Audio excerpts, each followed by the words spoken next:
Hi, this is Dr. Ziggy from Zbigatron.com.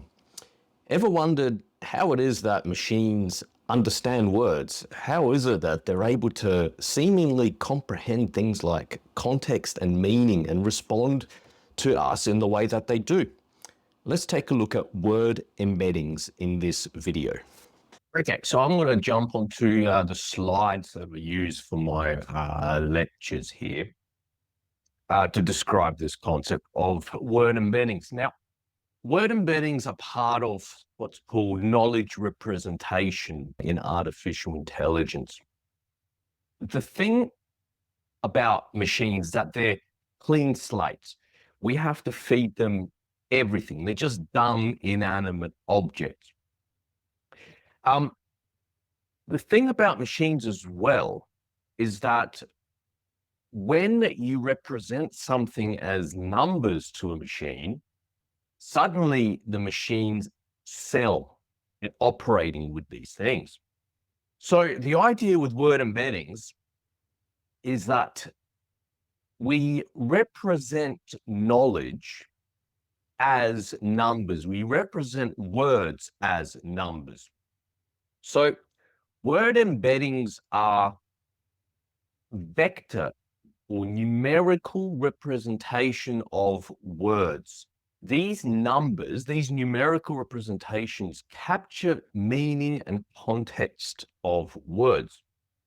And there's lots and lots of pros with this because, like I said, firstly, if you represent something as numbers, suddenly machines excel at it. Machines calculate numbers way faster than we do. And then you can do all kinds of mathematics and statistics with these numbers that represent words. So let's look at an example here. This is the best way to explain the concept. Now I'm adapting this example that was developed by Carnegie Mellon University. I used to teach there at the Australian campus. I'm sure they won't mind if I adapt their example. Why reinvent the wheel? It's a fantastic example. All right. So let's consider the words man, woman, boy, and girl. 4 words. 2 of them refer to males, man and boy, and 2 to females, girl and woman. Also, 2 of them refer to adults and 2 to children, boy and girl. So we have 2 different types of concepts here captured in these words, represented in these words: gender and age.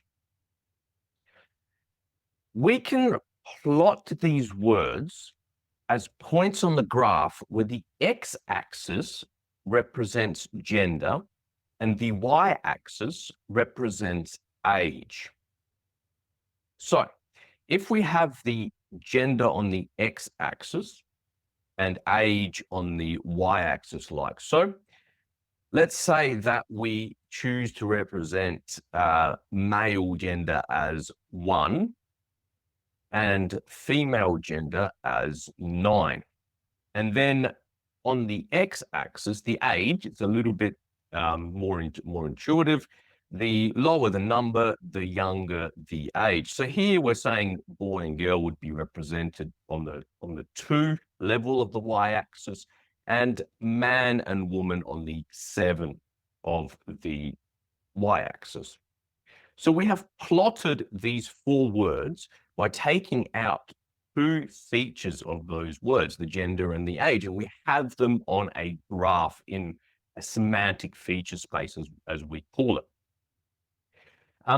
So if we associate a numerical scale with each feature, we can assign coordinates to each word, meaning that now that we have them in this feature space, these words, we can extract numerical representations of them.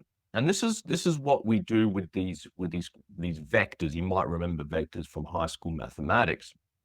The first number for a word represents the gender aspect, the gender feature. The second number represents the age feature. So man is represented as 1, 7, because we have 1 here and 7 here. So X is 1, Y is 7. Boy, let's do girl.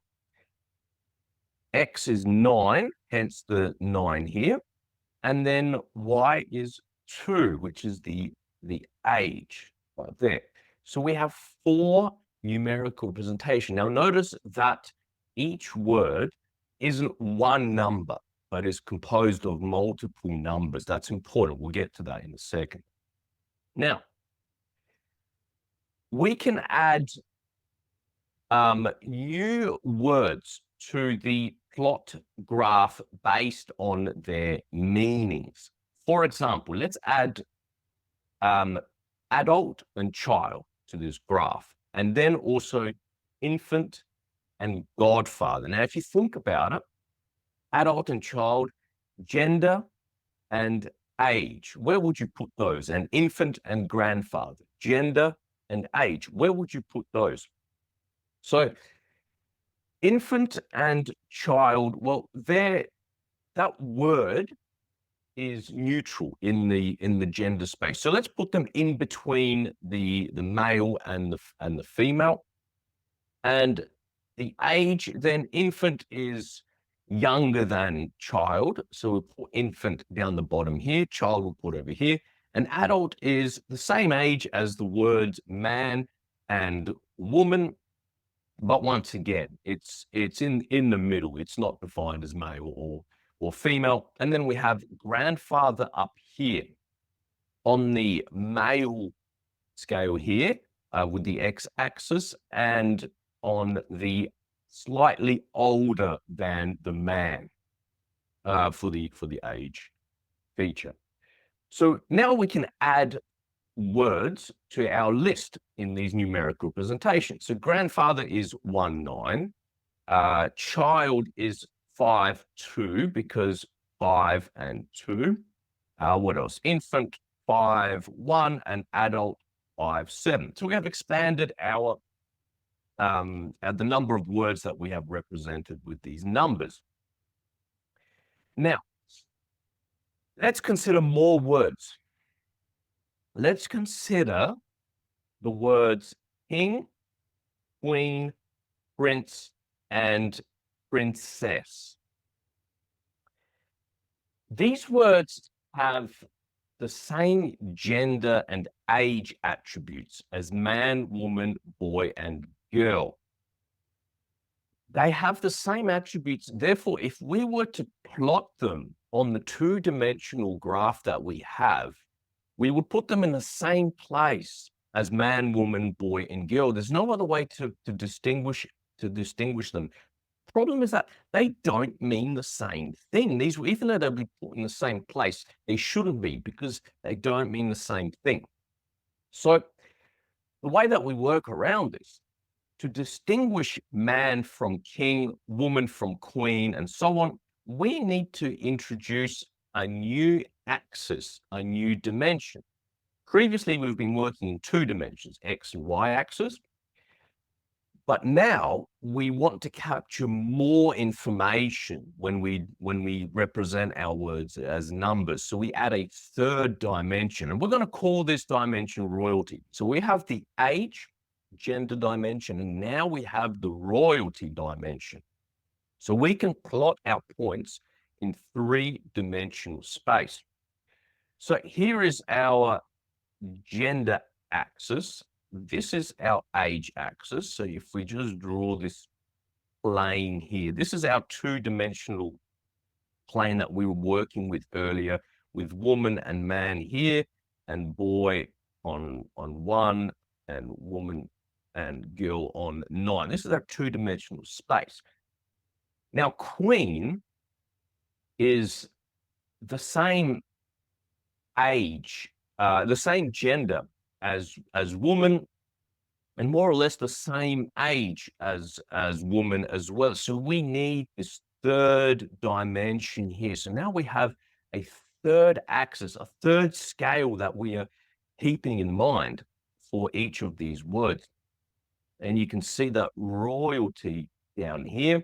So boy, man, woman, girl, they have a royalty of one. There is no royalty associated with them. But these other words, prince, king, queen, princess, they have a high royalty value on this scale, and we give them royalty 8.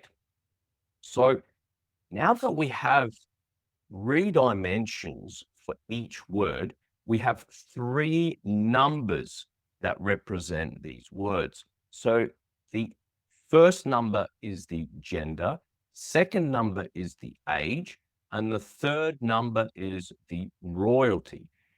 So man is 1/7, as we had earlier, but now he also has a third number added to his representation, which is 1.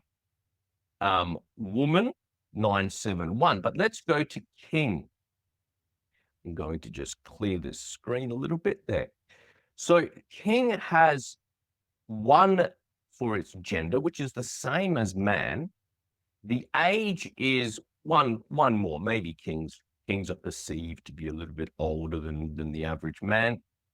So that's 8. And now with royalty, we have also a high value there for the king word. So 3 numbers now for each word. And the thing about these numbers is that now that we have these representations, we can perform mathematical operations on them. This is the beauty of word embeddings. We have embedded words inside these dimensional spaces. Now we can do mathematics. And for example, if we calculate the Euclidean distance just means the distance from one point to another in a dimensional space. If we calculate the Euclidean distance between words, we can compare them. We can ascertain how close they are in meaning to each other. So the distance between boy and man is 7 to, that's 5. The distance between boy and grandfather is larger. It is 7. The distance between boy and child, however, is 4. So, and then boy and woman is the longest distance there. The larger the number, the less similar that these words are. And you can see that the closest word to boy is child, but infant is only a little bit further away. So the closest word in similarity to boy is child, and then infant is very close. And that makes sense, right? Boy, child, boy, infant. Here are the numbers that represent the similarity between these words. And there's woman, 9.4340, the less similar word out of them all. And there's other mathematical calculations that we can perform.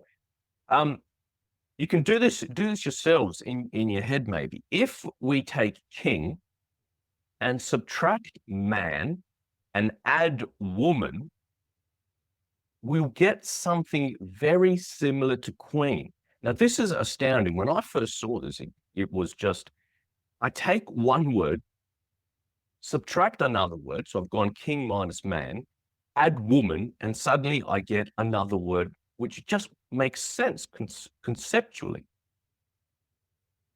And this is what happens behind the scenes with LLMs and artificial intelligence that we see today with tools like ChatGPT.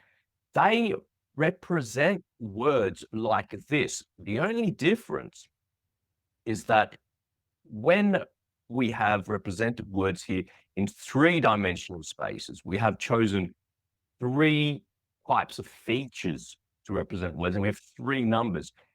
Tools like ChatGPT, where we don't really know about, we can estimate that they have about 13,000 dimensions for each and every single word. So there are 13,000 numbers for one word. So man would have 13,000 of these numbers. And that's why with all of these numbers, these numerical representations can capture so much meaning, so much context, and that's why it seems as though these machines are capable of understanding the things that we type to them and the things that they respond us with. It's fascinating. But that's the way it works. And like I said, the first time I saw this, it absolutely blew my mind. But when you break it down in this kind of abstract, of course, there's a lot more complexity involved. The distance measurements between words, usually it's the cosine similarity rather than Euclidean distance, but whatever. But the basics is that. Thanks for watching.